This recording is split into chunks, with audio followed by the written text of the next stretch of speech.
Nama saya Easterina Pasca Imaniar, NIM 16081306 dari Universitas Mercubuana Yogyakarta, Fakultas Psikologi.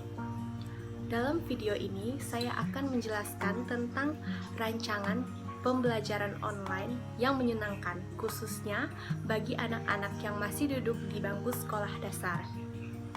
Namun, sebelumnya kita lihat dulu ya cuplikan yang berikut ini.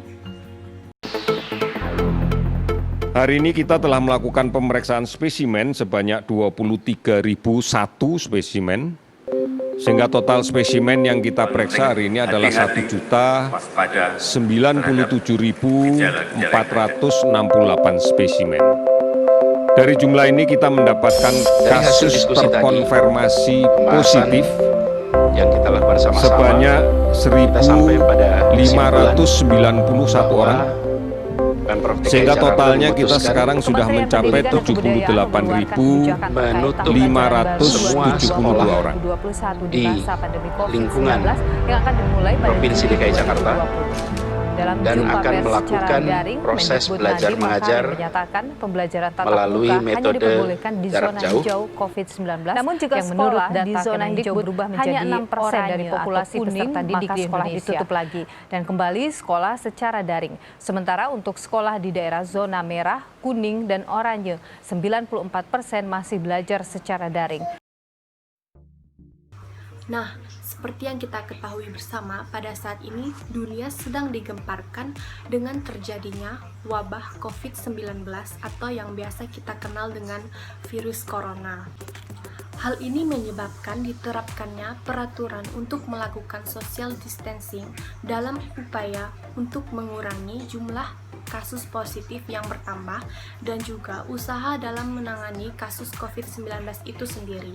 Dalam bidang pendidikan, hal ini berdampak dengan diterapkannya proses belajar mengajar yang dilakukan secara daring atau online. Namun, apakah teknik atau metode yang digunakan dalam proses belajar mengajar secara online untuk anak-anak sekolah dasar saat ini sudah efektif? Jika yang terjadi saat ini, guru hanya memberikan penjelasan yang panjang dan lebar melalui media online dan setelahnya memberikan pertanyaan-pertanyaan yang banyak pada murid, saya yakin dan percaya bahwa metode ini tidaklah efektif. Karena murid pada tingkatan sekolah dasar akan merasa sangat terbebani. Ia akan berpikir bahwa tidak mengasyikkan belajar secara online.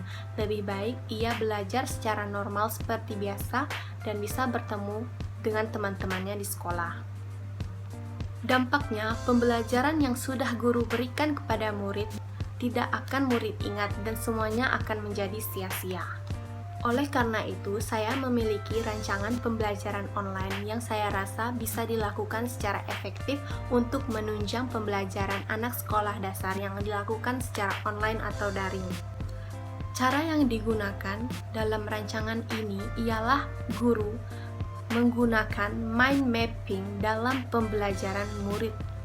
Pada minggu pertama, guru akan memberikan contoh dan juga langsung menjelaskan mind mapping dari pembelajaran pada minggu pertama. Dengan hal itu, murid akan merasa antusias karena mind mapping yang dibuat adalah mind mapping yang penuh dengan kreasi dan warna-warna yang menarik perhatian murid. Dengan pengaplikasian mind mapping dalam pembelajaran, maka murid sekolah dasar akan merasa antusias karena ia seperti tidak sedang belajar, melainkan sedang bermain. Anak dalam usia sekolah dasar juga tertarik dengan hal-hal yang berbau sensorik seperti membuat mind mapping yang berwarna-warni. Mind mappingnya juga bisa dibuat menggunakan bahan-bahan seperti dedaunan, ranting-ranting, dan kertas warna-warni agar melatih juga sensori bagi anak sekolah dasar. Tidak hanya sekedar bermain, murid juga secara tidak langsung belajar dan menulis hal-hal yang akan ia tulis di mind mapping, yaitu pembelajaran yang sudah ia lakukan di minggu itu.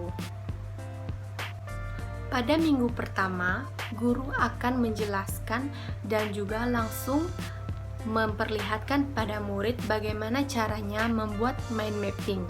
Mind mapping yang dibuat adalah mind mapping yang sederhana namun tetap menarik untuk dilihat para murid. Secara tidak sadar, dalam pembuatan mind mapping, murid juga sedang berada dalam proses pembelajaran.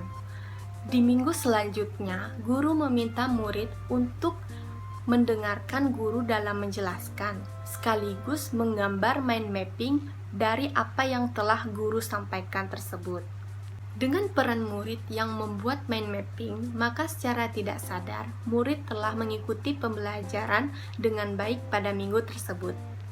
Tidak hanya itu, murid akan merasa antusias dalam membuat mind mapping. Mereka akan terpacu untuk membuat mind mapping sebaik dan sebagus mungkin, karena teman-teman mereka yang lain juga sudah membuat mind mapping tersebut.